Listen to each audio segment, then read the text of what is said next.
Welcome back, everyone, to the Deep Dive. Today, we're really digging into a technical update, something that's actually causing quite a stir in the mobile tech space. That's right. It's pretty significant. Yeah, our mission today is to unpack the newest version of a tool many of you might know, or maybe even use Unlock Tool. Specifically, it's version 2025 first 06.19.0.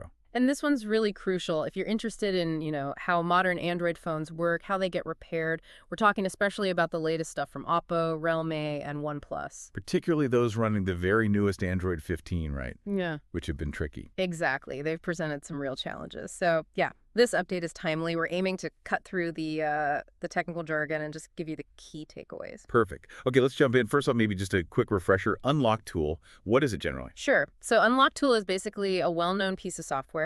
It's kind of a standard tool for mobile technicians, enthusiasts too. Helps manage, repair, unlock Android devices, all sorts of things. A real workhorse tool then. Pretty much. But the core of this specific update, the big news, is this thing called a custom DA. DA meaning download agent. Exactly, a custom download agent. Okay, and what's custom about it? What's it targeting? It's specifically built for one chipset. Hmm.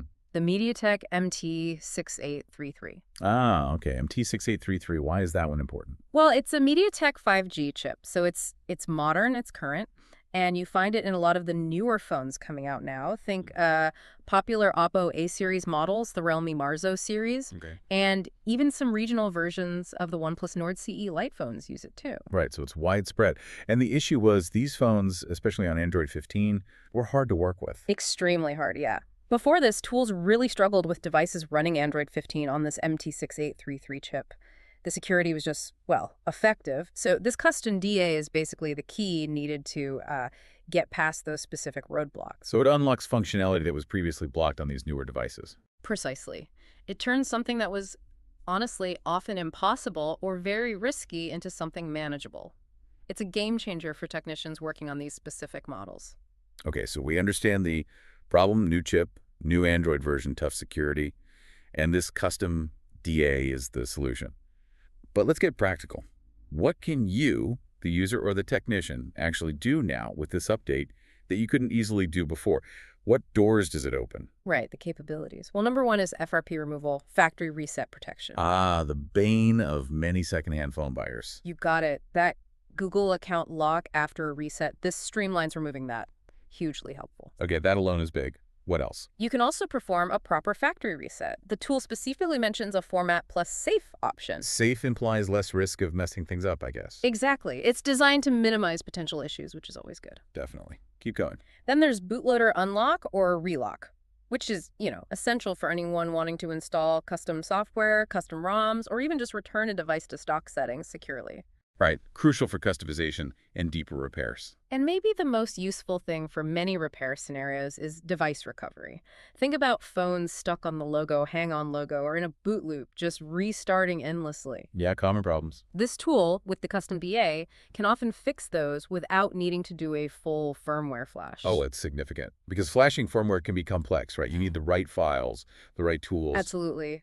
It avoids all that hassle, finding scatter files, setting up an SP Flash tool, risking using the wrong firmware. This is much more direct for these specific recovery tasks. Okay, let's paint a picture for you listening. Imagine you have a Realme phone, fairly new, just got the Android 15 update, and boom, something happens, it gets reset, and now it's stuck asking for the previous Google account, FRP lock. Yep. Before this update, what was the reality of fixing that for someone, who knows their way around these things? Honestly, it was grim. You'd be looking at a lot of frustration, probably hours spent searching forums for specific scatter flash files, special bits of firmware. Which might not even exist or be reliable. Exactly. Or you'd be trying to use complex tools like the standalone SP Flash tool, which has its own learning curve and risks.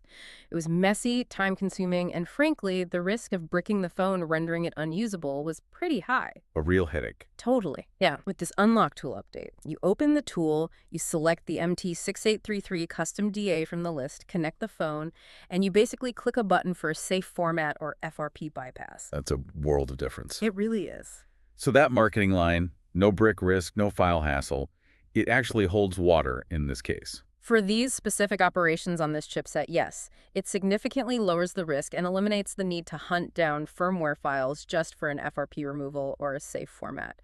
It's a massive improvement in efficiency and safety. You mentioned technicians turning devices away before. This really changes things for them. Oh, absolutely. Devices that were previously unserviceable or at least incredibly difficult are now potentially quick jobs. It means more repairs get done, fewer devices end up as e-waste, and, well, repair shops can handle a wider range of current models. It impacts the whole repair economy for these brands. Okay, stepping back a bit, let's summarize the overall benefits. For the professionals, for the serious enthusiasts out there, what's the big picture advantage here? Well, first, as we said, it enables service on these new Android 15 devices that were locked down. That's huge. Opens up new ground. Right. Second, it gets rid of the need for finding and using full firmware files for relatively simple jobs like unlocking or FRP. Big time saver, less storage needed, less complexity. Less chance of using the wrong file, too. Definitely. Third, it often removes the need for patched boot images. Those modified boot files people sometimes had to flash, which could be risky to find or create yourself. Another layer of complexity removed. Yeah. And all this adds up to much faster repair times. Jobs that took hours might now take minutes. Time is money, especially in a repair shop. Exactly. And finally, the high compatibility and the safe procedures drastically cut down the risk of bricking devices during these specific operations. Peace of mind is valuable. Okay, it sounds incredibly positive. Yeah.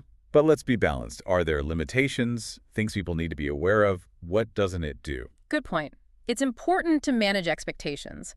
First, this is only for phones using that MediaTek MT6833 chipset. Right, not a universal MTK solution. Correct. If your phone has a different chip, this specific custom DA won't help.